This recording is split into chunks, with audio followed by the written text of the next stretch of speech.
은총을 맞이하기 위하여. 우리는 다시금 역설에 직면한다. 이 책에서 나는 영적 성장을 마치 질서 있고 예측 가능한 과정인 것처럼 말해왔다. 그것을 어떤 지식 분야에서 박사학위를 따듯 배워서 얻을 수 있는 것처럼 암시하기도 했다. 등록금을 내고 열심히 공부하기만 하면 물론 학위를 딸 수 있다. 나는 부름받은 사람은 많지만 선택받은 사람은 적다라는 그리스도의 말씀을 은총을 따르는데 수반되는 어려움 때문에 극소수의 사람만이 은총의 부름에 주의를 기울이는 것이라고 해석했다. 이러한 해석에 입각하여 우리가 은총에 의해 축복받을 것인지 말 것인지는 선택의 문제라고 했다. 요컨대 은총은 획득되는 것이라고 말했다. 그리고 이것은 사실이다. 그러나 동시에 그것이 전혀 사실이 아니라는 것을 안다. 우리가 은총에게 가는 것이 아니라 은총이 우리에게 오는 것이다. 우리가 차지하려고 아무리 애를 써도 은총이 우리를 비껴갈 수 있다. 그러나 찾으려고 애쓰지 않을 때 우리를 찾아내기도 한다. 의식적으로 영적인 삶을 몹시 갈망하면서도 그 길의 곳곳에서 장애에 부딪히는 경우가 있다. 그런가 하면 겉보기에는 별로 취미 없어 보이는 사람인데도 그의 의지와는 무관하게 영적인 삶으로 강력히 이끌리는 경우도 있다. 어떤 차원에서 은총의 부름에 응하고 응하지 않고는 나 자신이 선택하는 것이지만 또 다른 차원에서 보면 그 선택을 하는 것은 하느님이라는 사실도 명백해 보인다. 은총을 받아 하늘로부터 이 새로운 삶을 선사받은 사람들의 공통된 경험은 자신이 처한 상황에 무척 놀란다는 것이다. 그들은 이 경험을 자기가 찾아 얻은 것이라고 느끼지 않는다. 그들은 본성이 착한 것을 알고는 있으나 그 본성이 자기 의지에 좌우된다고 생각하지는 않는다. 오히려 그 본성의 선량함이 자신보다 훨씬 숙련되고 훨씬 지혜로운 손에 의해 창조된 것이라고 느낀다. 은총에 가장 가까이 있는 사람들은 그들이 받게 된 은총이라는 선물의 미스터리를 가장 잘 아는 사람들이다. 우리는 이 역설을 어떻게 풀어야 할까? 어려울 것 같다. 아마도 우리가 말할 수 있는 최상의 것은 스스로의 의지로 은총을 소유할 순 없다 해도 그것이 기적처럼 올 때 우리 의지로 자신을 열어놓을 수는 있다는 점이다. 우리는 자신을 기름진 땅, 은총을 맞이할 준비를 갖춘 장소로 준비해 둘 수 있다. 만약 자신을 잘 다듬어진 완전한 사랑을 베푸는 사람으로 만들 수 있다면 신학이라든가 기타 신에 대한 사색에 무지하다 해도 은총을 받기에는 부족함이 없다. 반면에 신학 공부는 그러한 준비에 있어서 상대적으로 빈약한 도구다. 하지만 은총의 현존에 대한 인식이 영적 성장이라는 험난한 길을 선택한 사람들에게 살아깊은 보조자 노릇을 할 것이라고 확신해 나는 사부를 썼다. 이러한 인식은 적어도 세 가지 측면에서 그들의 여행을 쉽게 해줄 것이다. 우선 은총을 이용하는 방법을 가르쳐 줄 것이며 보다 확실한 방향 감각을 주고 용기를 북돋워 줄 것이다. 은총을 선택함과 동시에 은총에 의해 선택된다는 역설은 우연한 깨달음이라고 하는 현상의 본질이다. 이러한 우연한 깨달음은 가치 있거나 호감 가는 것을 일부러 애쓰지 않고도 찾아내는 재능이라고 정의할 수 있다. 부처는 애써 해탈하려는 노력을 멈추었을 때 깨달음을 얻었다. 해탈이 그에게 오도록 한 것이다. 그러나 한편 그는 해탈을 얻기 전 적어도 16년 동안 그것을 찾아 헤맸으며 16년 동안 준비해 왔기 때문에 해탈이 그에게로 왔다는 사실 역시 누가 의심할 수 있을까? 그는 해탈을 찾아 헤매야만 했으면서 또 그래서는 안 되었던 것이다. 퓨리스가 은총을 가져오는 정령으로 바뀐 것도 비슷한 이유에서였다. 즉, 오레스테스는 신들의 자비를 얻고자 노력했지만 동시에 신들이 자기 짐을 덜어주리라고는 전혀 기대하지 않았기 때문에 은총을 입은 것이다. 그가 우연한 깨달음이라는 선물과 은총의 축복을 받은 것은 찾아 헤매면서 또 전혀 찾지 않는다는 역설을 교묘히 배합했기 때문이다. 일반적으로 심리치료를 받는 동안 환자들이 꿈을 이용하는 방식에서 이와 비슷한 현상이 드러난다. 어떤 환자들은 꿈이 문제에 대한 해답을 지니고 있음을 잘 안다.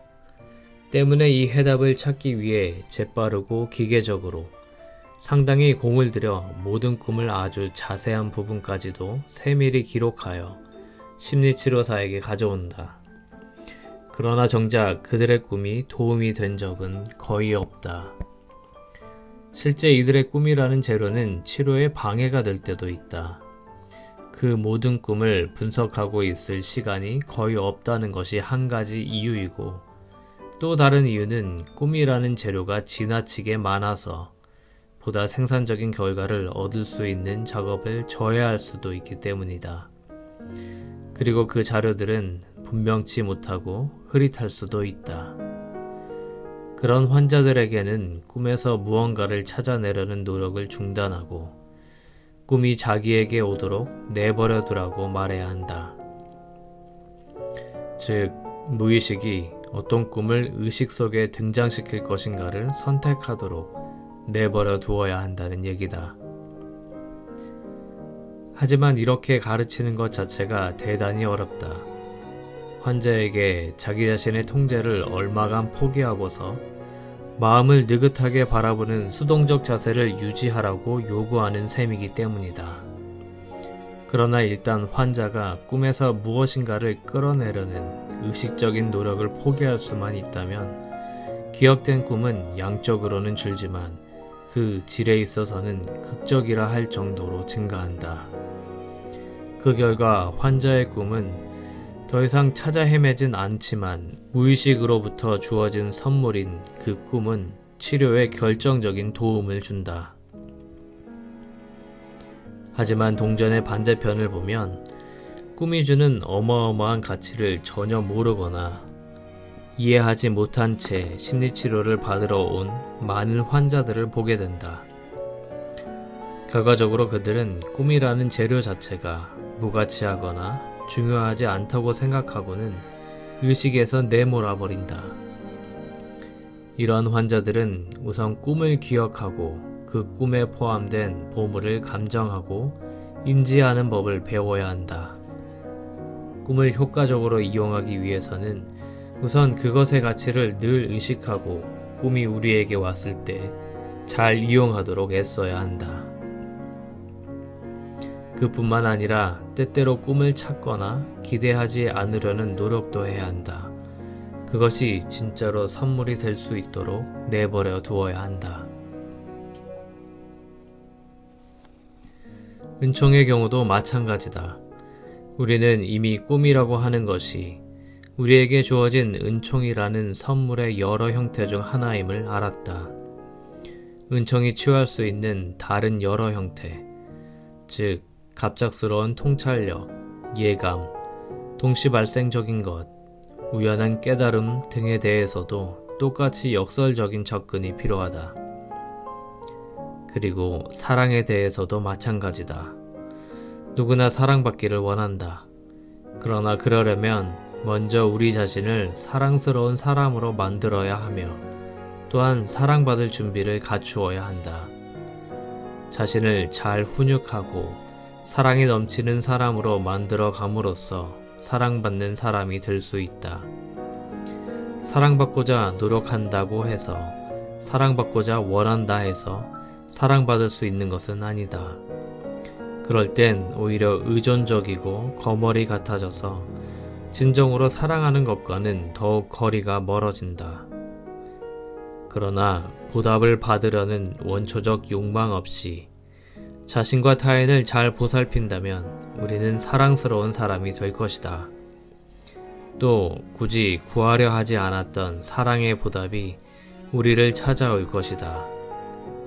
인간의 사랑이 그러하고 하나님의 사랑도 그러하다. 은총에 관한 이 부분의 주된 목표는 영적 성장을 위한 여행자들이 우연한 깨달음이라는 능력을 배울 수 있도록 돕는 것이다.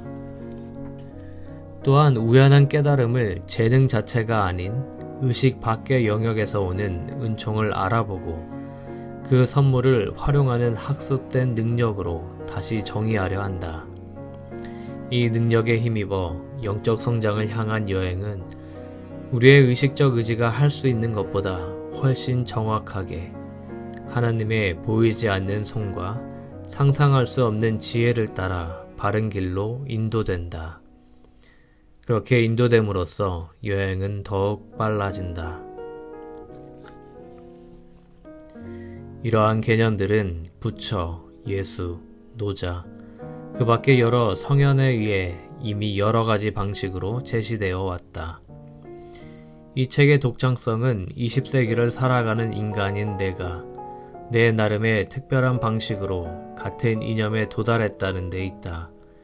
이 현대적인 주석, 이 책이 제공하는 것보다 더 깊은 이해를 원한다면 어떻게 해서든지 스스로 진보하거나 아니면 고대의 문헌으로 돌아가야 할 것이다. 그러나 더 깊이 이해하기를 원하되 더 자세한 것을 기대해서는 안 될 것이다. 수동성과 의존성, 두려움과 게으름 때문에 가야 할 길을 속속들이 미리 보기를 원하며 매 발걸음을 안전하고 가치 있다는 것을 보장받고 싶어하는 사람들이 많다. 그러나 그것은 불가능하다. 영적 성장의 여행은 용기와 주체성, 생각과 행동에서의 독립성을 요구하기 때문이다. 예언자의 말이나 은총의 조력이 유용하긴 하겠지만 그 길은 반드시 혼자 가야 한다. 어떠한 스승도 당신을 거기에 데려다 줄 수 없다. 확고한 공식도 없다. 종교 의례는 배움을 위한 보조 수단이지 배움 자체는 아니다. 영성체를 하고 아침 식사 전에 성모송을 5번이나 외고 동쪽이나 서쪽을 향해 경배를 하고 일요일 아침에 교회에 가는 일들이 우리를 목적지까지 데려다 주지는 못한다. 어떤 말로도 어떤 가르침으로도 영적 순례자가 자신의 길을 택해야 할 필요성, 즉 노력하고 고뇌하면서 하나님과 하나 되기 위해 고유한 환경을 극복하며 나아가야 할 필요성을 덜어주지는 못한다. 이러한 문제를 진정으로 이해하고 있더라도 영적 성장을 향한 여행은 너무나 외롭고 어려워서 우리는 종종 낙담한다. 우리가 과학의 시대를 살고 있다는 사실은 한편으로는 유익하지만 다른 한편으로는 커다란 실망을 주기도 한다. 우리는 우주의 기계론적 원리를 믿지만 기적은 믿지 않는다. 과학을 통해서 우리는 우리의 거주지가 수많은 은하계 중 한 은하계, 그 중에서도 길 잃은 별에 딸린 하나의 행성임을 알게 되었다. 우리가 우주의 광대함 속에서 길을 잃은 것처럼 과학은 우리로 하여금 의지에 속하지 않은 내적인 힘, 즉 머릿속에 든 화학물질, 뭘 하는지 지각조차 못하면서 특정 방식으로 느끼고 행동하게 만드는 무의식 속의 갈등 같은 내적인 힘에 의해 무력하게 결정되고 지배받는 존재라는 이미지를 갖게 만들었다. 과학적 정보가 인간의 신화를 대치하자 인간은 존재의 의미를 상실했다는 느낌으로 괴로워하게 되었다. 과학으로는 측정할 수조차 없는 거대한 우주 속에서 내면적으로 이해할 수도 없고 눈에 보이지도 않는 심리적 화학적 힘에 좌우되는 우리라는 존재가 개체로서든 종족으로서든 무슨 의미가 있겠는가. 그러나 바로 그 과학이 어떤 방식으로든 은총이라는 현상이 실제함을 깨닫게 해주는 도구가 되기도 한다. 나는 이러한 깨달음을 전하려고 애썼다. 은총이 실제하고 있음을 일단 깨닫기만 한다면 자신이 무의미하고 무가치하다는 생각은 사라질 것이기 때문이다. 우리 자신과 의식적 의지를 넘어 성장과 진보를 돕는 강력한 힘이 존재한다는 사실은 자신을 온통 뒤죽박죽 하찮은 존재로 여기는 생각을 뒤집어 엎기에 충분하다. 이러한 힘의 존재는 우리가 일단 그 존재를 깨닫기만 하면 인간의 영적 성장이 인간 자신보다 더 위대한 어떤 존재에게는 대단히 중요하다는 사실을 확신시켜준다. 이 어떤 존재를 우리는 하나님이라고 부른다. 은총이 실제한다는 사실은 하나님의 실제뿐 아니라 하나님의 의지가 개개인의 영혼이 성장하는 데 쏠려 있다는 사실에 관한 명백한 증거다. 한때는 동화처럼 여기던 것이 현실이 된다. 우리는 변두리가 아니라 하나님의 비전과 하나님의 관심의 중심에서 하나님의 눈으로 살아간다. 우리가 아는 이 우주는 하나님의 왕국으로 들어가는 한 개의 디딤돌 역할을 하는 것인지도 모른다. 우리는 더 이상 우주의 길 잃은 미아가 아니다. 오히려 은총의 실제는 인간이 우주의 중심에 있음을 시사한다. 지금의 시간과 공간은 우리가 감행할 여행을 위해 존재한다.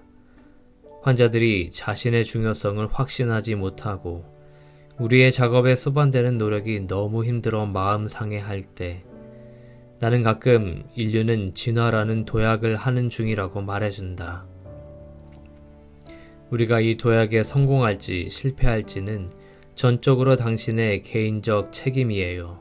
라고 말한다. 그것은 나 역시 마찬가지다. 이 우주라고 하는 디딤돌은 우리의 길을 준비하기 위해 만들어졌다. 그러나 한 사람 한 사람이 스스로 뛰어넘어야 한다.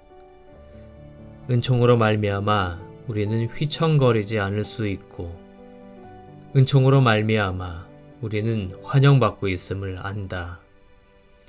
더 이상 무엇을 바라겠는가?